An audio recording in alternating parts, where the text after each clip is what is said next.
नमस्कार दोस्तों, आप सभी का स्वागत है आर्यन एकेडमी के यूट्यूब चैनल पर।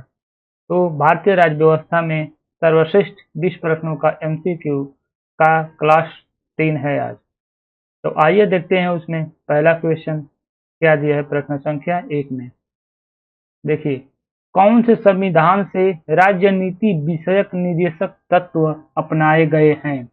ऑप्शन ए अमेरिकी संविधान, ऑप्शन बी ब्रिटिश संविधान, ऑप्शन सी आयरिश संविधान, ऑप्शन डी फ्रांसीसी संविधान।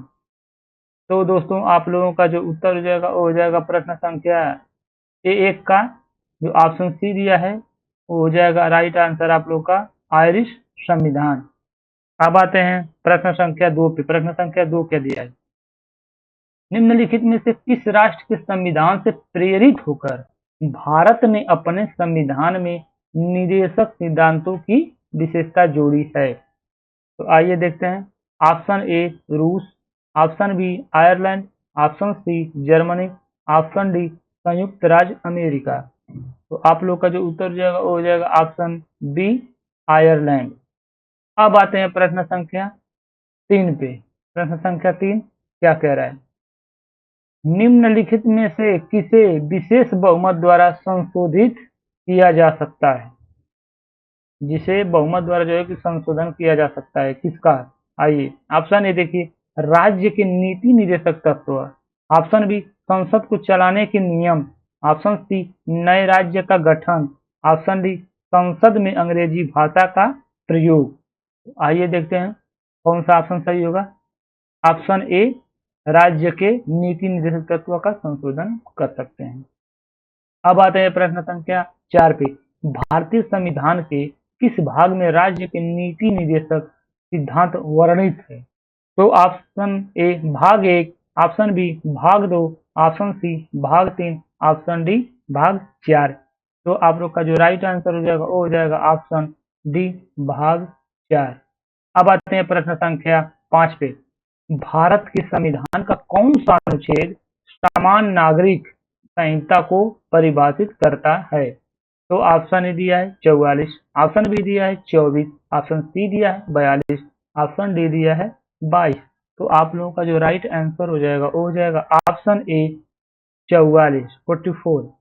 अब आते हैं प्रश्न संख्या 6 पे। भारतीय संविधान का कौन सा अनुच्छेद लोगों के कल्याण को बढ़ावा देने के लिए राज्य को एक सामाजिक व्यवस्था बनाने का निर्देश देता है? तो दोस्तों आइए देखते हैं। ऑप्शन ए अनुच्छेद 45, ऑप्शन बी अनुच्छेद 44, ऑप्शन सी अनुच्छेद 42, ऑप्शन डी अनुच्छेद 38। तो जो आप लोग का उत्तर हो जाएगा राइट आंसर हो जाएगा ऑप्शन डी अनुच्छेद 38। अब आते हैं प्रश्न संख्या 7 पे। प्रश्न संख्या 7 देखिए, भारतीय संविधान के किस अनुच्छेद में यह कहा गया है कि भारत का एक राष्ट्रपति होगा? तो किसमें कहा गया भारत का कि एक राष्ट्रपति होगा? तो आइए ऑप्शन ए देखते हैं, अनुच्छेद 58, अनुच्छेद 54, अनुच्छेद 55, अनुच्छेद 52। तो दोस्तों आप लोग का जो उत्तर हो जाएगा वो हो जाएगा अनुच्छेद 52। अब आते हैं प्रश्न संख्या 8 पे। प्रश्न संख्या 8 देखिए, राष्ट्रपति और उपराष्ट्रपति की अनुपस्थिति में राष्ट्रपति के रूप में कार्य करने की शक्ति किसके पास होती है? मतलब कि राष्ट्रपति और उपराष्ट्रपति अगर न हो, मौजूद न हो, अनुपस्थिति हो, तो उनके रूप में कार्य करने की शक्ति किसके पास होती है? तो आइए ऑप्शन ए देखते हैं, भारत का महालेखा परीक्षक, ऑप्शन बी लोकसभा का अध्यक्ष, ऑप्शन सी भारत का मुख्य न्यायाधीश, ऑप्शन डी किसी राज्य का वरिष्ठ राज्यपाल। तो हम लोग जो है कि उसका उत्तर देखिए क्या है। भारत का जो ऑप्शन जो सी दिया है, भारत का मुख्य न्यायाधीश। अब आते हैं प्रश्न संख्या 9 पे। प्रश्न संख्या 9 क्या दिया है? राष्ट्रपति अपना इस्तीफा किसे संबोधित कर सकता है? तो ऑप्शन ए दिया उपाध्यक्ष, ऑप्शन बी दिया प्रधानमंत्री, ऑप्शन सी दिया अध्यक्ष या लोकसभा, ऑप्शन डी दिया सुप्रीम कोर्ट के मुख्य न्यायाधीश। तो आप लोगों का जो उत्तर हो जाएगा वो हो जाएगा कौन सा? ऑप्शन ए उपाध्यक्ष को। अब आते हैं प्रश्न संख्या 10 पे। राष्ट्रपति का समय काल पूर्ण होने से पूर्व उन्हें हटाने की प्रक्रिया का प्रारंभ कौन कर सकता है? Option A Lok Sabha, option B सर्वोच्च न्यायालय, ऑप्शन सी सामान्य नागरिक, ऑप्शन डी संसद सदस्य। तो जो आप लोगों का राइट आंसर हो जाएगा वो हो जाएगा ऑप्शन ए लोकसभा। अब आते हैं प्रश्न संख्या 11 पे। निम्नलिखित में से किसे महाभियोग की प्रक्रिया द्वारा हटाया जा सकता है? ऑप्शन ए भारत के प्रधानमंत्री, ऑप्शन बी भारत के राज्यपाल, ऑप्शन सी भारत के मुख्यमंत्री, ऑप्शन डी भारत के राष्ट्रपति। तो आप लोगों का जो राइट आंसर हो जाएगा वो हो जाएगा ऑप्शन डी भारत के राष्ट्रपति। अब आते हैं प्रश्न संख्या 12 पे। भारतीय संविधान का निम्नलिखित में से कौन सा अनुच्छेद राष्ट्रपति के महाभियोग की प्रक्रिया प्रदान करता है? ऑप्शन ए अनुच्छेद 61, ऑप्शन बी अनुच्छेद 67, ऑप्शन बी अनुच्छेद 52, ऑप्शन डी अनुच्छेद 51। तो दोस्तों आप लोग का जो उत्तर हो जाएगा वो हो जाएगा ऑप्शन ए अनुच्छेद 61।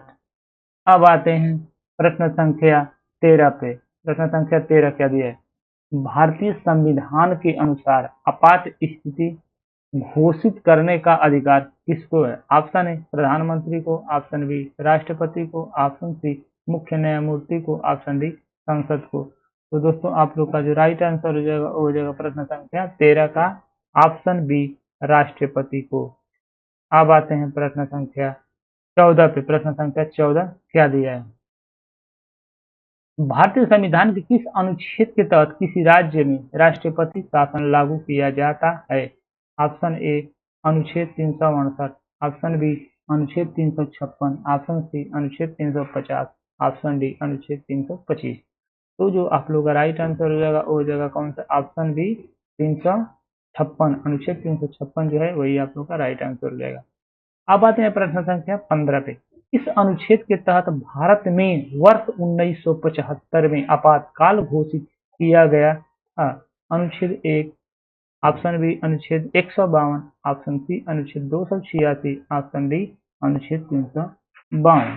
तो आप लोगों का जो प्रश्न संख्या 15 का जो उत्तर हो जाएगा वो हो जाएगा कौन सा? ऑप्शन डी 352, अनुच्छेद 352। अब आते हैं प्रश्न संख्या 16 पे। भारत में स्वतंत्रता के बाद कितनी बार राष्ट्रीय आपातकाल लागू हो चुकी है? तो ऑप्शन ए 1 बार, ऑप्शन बी 2 बार, ऑप्शन सी 3 बार, ऑप्शन डी 4 बार। तो आप लोगों का जो राइट आंसर हो जाएगा वो हो जाएगा कौन सा? ऑप्शन सी 3 बार। अब आते हैं प्रश्न संख्या 17 पे। 1975 में राष्ट्रीय आपातकाल की घोषणा के समय भारत के राष्ट्रपति निम्नलिखित में से कौन थे? जब 1975 में राष्ट्रीय आपातकाल की घोषणा की गई थी तो पूछा जा रहा है कि उस समय के राष्ट्रपति कौन थे? तो आइए देखते हैं। ऑप्शन ए फखरुद्दीन अली, ये अहमद नहीं है, अहमद होगा, इसमें मात्रा गलत है तो रुकिए इसको हम कट कर देना है, ये मात्रा गलत है। ये अहमद होगा। तो दोस्तों आइए देखते हैं ऑप्शन बी क्या कह रहा है।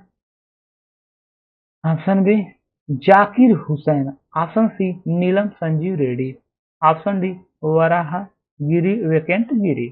तो हम लोग का जो राइट आंसर हो जाएगा वो हो जाएगा कौन सा? Option A Fakhruddin Ali Ahmad.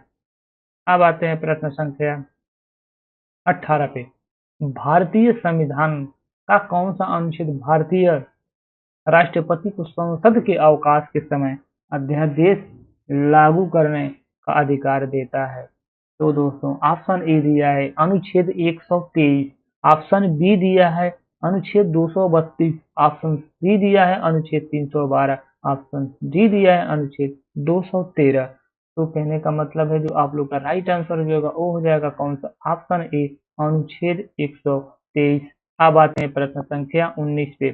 भारतीय राष्ट्रपति को ले जाने वाले किसी भी हवाई जहाज को बुलाने का संकेत है, मतलब क्या कौन है? तो ऑप्शन ए दिया एयर इंडिया 1, ऑप्शन बी दिया एयर फोर्स 1, ऑप्शन सी दिया कोड ईगल, ऑप्शन डी दिया फ्लाइट 101, मतलब 101। तो आप लोग का जो राइट आंसर हो जाएगा वो हो जाएगा ऑप्शन है एयर इंडिया 1। अब आते हैं प्रश्न संख्या 20 पे। राष्ट्रपति निम्नलिखित में से किस कोष से किसी अप्रत्याशित खर्च के लिए धन दे सकते हैं। तो दोस्तों ऑप्शन ए देखिए क्या दिया है, भारत की समेकित निधि। ऑप्शन बी केंद्र सरकार का अनुदान। ऑप्शन सी संघ सरकार की सहायता निधि। ऑप्शन डी आकस्मिक निधि। तो आप लोग का जो राइट आंसर हो जाएगा वो जगह कौन सा, आकस्मिक निधि। तो दोस्तों इस सेशन का जो है ये लास्ट क्वेश्चन था, 20वां क्वेश्चन।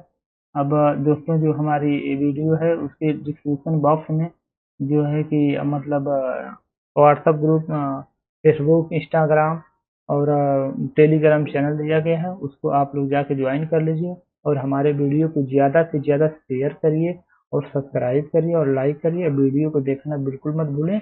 और जो है कि इस वीडियो में क्या मतलब जो चीज़ें आपको अच्छी या मतलब कैसे लग रहे हैं उस कमेंट में आप लोग ज़रूर बताएं।